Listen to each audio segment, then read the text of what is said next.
बिस्मिल्लाहिर्रहमानिर्रहीम, अस्सलाम वालेकुम व्यूअर, वेलकम बैक। एक बार फिर खुश आमदीद कहूँगा माइक्रोसॉफ्ट ऑफिस वर्ड टूल के लेक्चर नंबर 14 के साथ। व्यूअर, हम मज़ीद जानने के लिए कि आज हम क्या सीखने वाले हैं अपने माइक्रोसॉफ्ट ऑफिस पे चलते हैं। व्यूअर्स, हमने पिछले लेसन में टेबल के हवाले से बात की थी। इंसर्ट मेन्यू पर आए थे, हमने होम मेन्यू को कंप्लीट करने के बाद इंसर्ट मेन्यू पर आए थे। कवर पेज के हवाले से डिस्कशन की थी, हमने कवर पेज लगाया भी था अपने डॉक्यूमेंट में। ब्लैंक पेज के हवाले से डिस्कशन की थी और उसके बाद हमने पेज ब्रेक के हवाले से डिस्कशन की थी। उसके बाद टेबल के हवाले से हमने डिस्कशन की थी, एक टेबल ड्रा भी किया था और फिर इस बात का यादा किया था कि हम अगले लेक्चर में, अगले आने वाले लेसन में टेबल के हवाले से मज़ीद डिटेल से डिस्कशन करेंगे। तो आज हम एक बार फिर टेबल पर आते हैं, एक टेबल ड्रा करते हैं।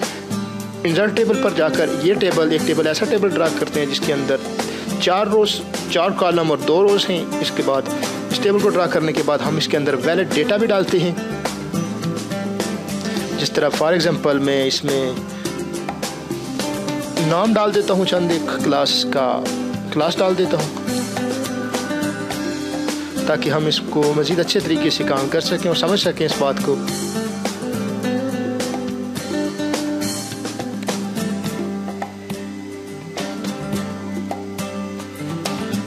मैंने नाम डाला, क्लास डाली, उसके बाद जेंडर इसकी और उसका एड्रेस रावलाकोट, और उसके बाद मैं दूसरा स्टूडेंट का नाम लेता हूँ।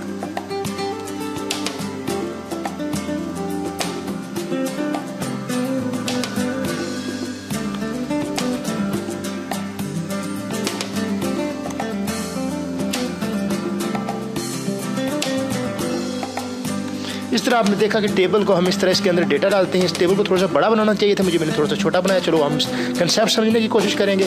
टेबल को जब आपने टेबल बनाया, इसके अंदर डेटा डाला, तो आप देखिएगा कि जब आप इस टेबल पर क्लिक करेंगे तो इस टेबल पर जो ही मैं क्लिक कर रहा हूँ, सेलेक्ट कर रहा हूँ, तो इस टेबल के मुतल्लिक़ 2 चीज़ें आपको यहाँ पर मज़ीद ऐड होती नज़र आएंगी आपकी प्रॉपर्टी बार के अंदर, मेन्यू बार के अंदर। अब मेन्यू बार के अंदर ये दोनों चीज़ें जिनमें डिज़ाइन और लेआउट का, ये दोनों टेबल से मुतल्लिक़ चीज़ें हैं। डिज़ाइन क्या चीज़ है? डिज़ाइन, अगर आप अपने टेबल को डिज़ाइन करना चाहते हैं, मुराद ये तो ये है कि आपका सिंपल टेबल है, सादा टेबल है। अगर आप इसको कोई डिज़ाइनिंग देना चाह रहे हैं तो आप यहाँ से डिज़ाइन कर सकते हैं अपने टेबल को। यहाँ से कोई भी एक अच्छा सा लेआउट और अच्छा सा डिज़ाइन आप इस पर इम्प्लीमेंट कर सकते हैं। फॉर एग्जाम्पल मैंने ये डिज़ाइन इस पर इम्प्लीमेंट किया है। तो व्यूअर, इस तरह देखिए आपका टेबल डिज़ाइन के एतबार से, जो डिज़ाइन मैंने डिज़ाइनिंग के अंदर से इस पर डिज़ाइन इम्प्लीमेंट किया है वो डिज़ाइन इम्प्लीमेंट हो गया है। अब देखिए, अगर मैंने इस टेबल को बड़ा करना है, बढ़ाना है, कुछ और मज़ीद डेटा इसमें डालना है, तो किस तरह आप जस्ट इस टेबल की जहाँ पर आपका दूसरा कॉलम, दूसरी रो ख़त्म हो रही है, वहाँ पर जाकर अब जहाँ पर मेरा कर्सर मौजूद है,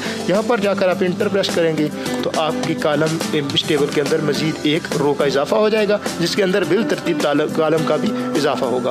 तो इसी तरह आपने अगर मज़ीद इसको बढ़ाना है तो जस्ट इस तरह कॉर्नर पे जाकर आप मज़ीद इंटर प्रेस करेंगे तो आपका टेबल में मज़ीद रोज़ का इजाफा होता चला जाएगा। व्यूअर, इस तरह आपने देखा डिज़ाइनिंग में टेबल को आप डिज़ाइन कर सकते हैं। इसके अलावा आप शेडिंग भी कर सकते हैं। आपने अपने टेबल को सिलेक्ट करना है, इस जगह पर क्लिक करके कॉर्नर पर क्लिक करने के बाद इसके बाद आपने शेडिंग पर जाना है। अब आपका टेबल शेडिंग आपको नज़र आ रही है। शेडिंग का मतलब आपके जो भी टेबल के सेल्स हैं वो फिल हो जाएंगे, बैकग्राउंड रखेंगे। तो इस तरह आप अपने टेबल के अंदर शेडिंग भी लगा सकते हैं। लेकिन याद रखिए, जब आप इस पर शेडिंग इम्प्लीमेंट करेंगे तो जो आपने टेबल स्टाइल इम्प्लीमेंट किया होगा वो ख़त्म हो जाएगा, इसलिए आप इसमें थोड़ा एहतियात से काम लीजिए। व्यूअर, उसके बाद अगर हम देखें तो इसमें बॉर्डर भी लगा सकते हैं। टेबल आप जिस एक इम्प्लीमेंट करके देख लेते हैं तो टेबल के गिर्द आपको बॉर्डर भी आप लगा सकते हैं।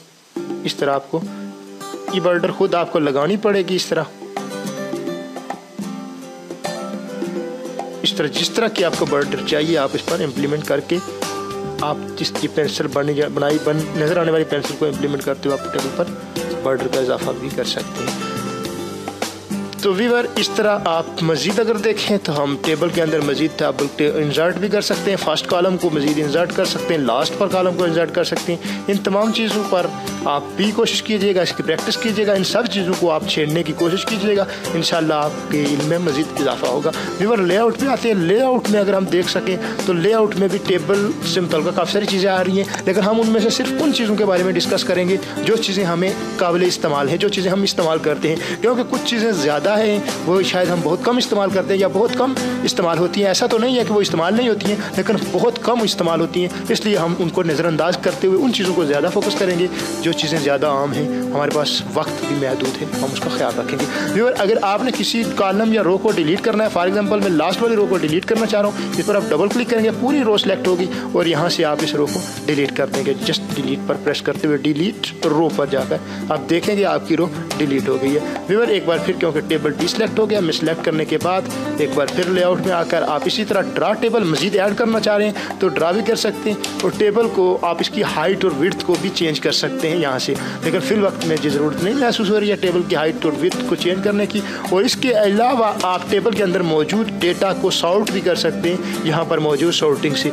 इन तमाम चीज़ों को आप इम्प्लीमेंट करके देखिएगा, आपको बहुत सारी चीज़ें खुद करने से पता चलेंगी। मैं जस्ट आपको गाइडलाइन दे सकता हूँ, आप अगर खुद इस पर काम करेंगे तो आप मज़ीद बेहतर और अच्छे तरीके से सीख सकेंगे। व्यूअर, अगर आपके पास एक टेबल मौजूद है, अगर आप उस टेबल को टेक्स्ट में कन्वर्ट करना चाह रहे हैं तो ये अमूमन आप अगर जब भी कोई टेस्ट दे रहे होते हैं, किसी भी जगह पर कोई टेस्ट दे रहे होते हैं, आपसे ये क्वेश्चन पूछा जा सकता है कि आप अपने टेबल को किस तरह कन्वर्ट करते हैं डेटा के अंदर, या प्रैक्टिकली आपसे पूछ सकते हैं कि टेबल को डेटा के अंदर किस तरह कन्वर्ट करते हैं। जस्ट आपने इस टेबल को सिलेक्ट करना है। सिलेक्ट करने के बाद आपके लेआउट में मौजूद जो दो मजीद मेन्यू बार में से मेन्यू बार में मेन्यूज का इजाफा हुआ है, उसमें से लेआउट को सिलेक्ट करते हुए कन्वर्ट टू टेक्स्ट पर जाना है और उसके बाद आपने यहाँ से पैराग्राफ मार्क कर देना है ताकि ये टैब में ना हो बल्कि पैराग्राफ में आ जाए। जस्ट आप क्लिक करेंगे तो आप देखिएगा आपका जो टेबल था, ये सारे का सारा टेबल आपका अब टेक्स्ट में कन्वर्ट हो चुका है। एली 10th मेल, इस तरह रावला कोट, आसिफ 12th मेल, हजीरा, ये सारा का सारा आपका जो डेटा था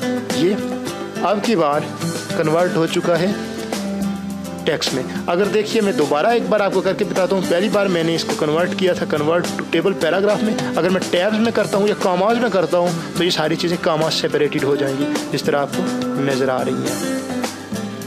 व्यूअर, इस तरह आपने टेबल को टेक्स्ट में कन्वर्ट किया। और दूसरी एक और अहम बात, आप अपने टेक्स्ट को भी टेबल में कन्वर्ट कर सकते हैं। फॉर एग्जांपल मेरे पास ये टेक्स्ट है तो इसको मैं टेबल में कन्वर्ट करना चाह रहा हूँ, सिर्फ इसको, तो जस्ट इसको सिलेक्ट किया और सिलेक्ट करने के बाद मैं इंसर्ट पर जाऊँगा और टेबल पर जाऊँगा और टेबल के बाद आपको नज़र आ रहा है ड्रा टेबल के फ़ौरन नीचे कन्वर्ट टेक्स्ट टू टेबल, यहाँ पर क्लिक करूँगा और उसके बाद मैं यहाँ से ऑटो फिट पर सिलेक्ट करते हुए जब ओके करूँगा तो आप देख रहे हैं कि आपका टेक्स्ट आपकी बार टेबल में कन्वर्ट हो चुका है। व्यूअर, ये दो बहुत आम सवाल होते हैं, बहुत आम क्वेश्चन होते हैं कि किस तरह आपने अपने टेक्स्ट को टेबल से टेक्स्ट में कन्वर्ट करना है या टेक्स्ट से टेबल में कन्वर्ट करना है। इन दोनों तरीकों को हमने देखा और सीखा और इन पर काम करके देखा और आप भी इस पर कोशिश कीजिए, काम कीजिए, इंशाल्लाह मज़ीद बेहतरी आएगी। हम अगर आगे देख सकें तो ये एक्सेल स्प्रेडशीट, ये एक्सेल से रिलेटेड एक है, आप एक्सेल से रिलेटेड बनी बनाई कोई स्प्रेडशीट यहाँ इंसर्ट कर सकते हैं और क्विक टेबल यहाँ से ड्रा कर सकते हैं, जिस तरह आप फॉर एग्जांपल कोई कैलेंडर वगैरह बनाने के लिए टेबल जो इस्तेमाल किए जाते हैं। व्यूअर, मैं तवक्को करूँगा कि आपको हमारा आज का लेसन समझ आया होगा। किसी भी तरह का अगर कोई क्वेश्चन आपका मौजूद है तो आप हमसे वो क्वेश्चन पूछ सकते हैं। अपना बहुत सारा ख्याल रखिएगा, दुआओं में याद रखिएगा। अल्लाह हाफिज़।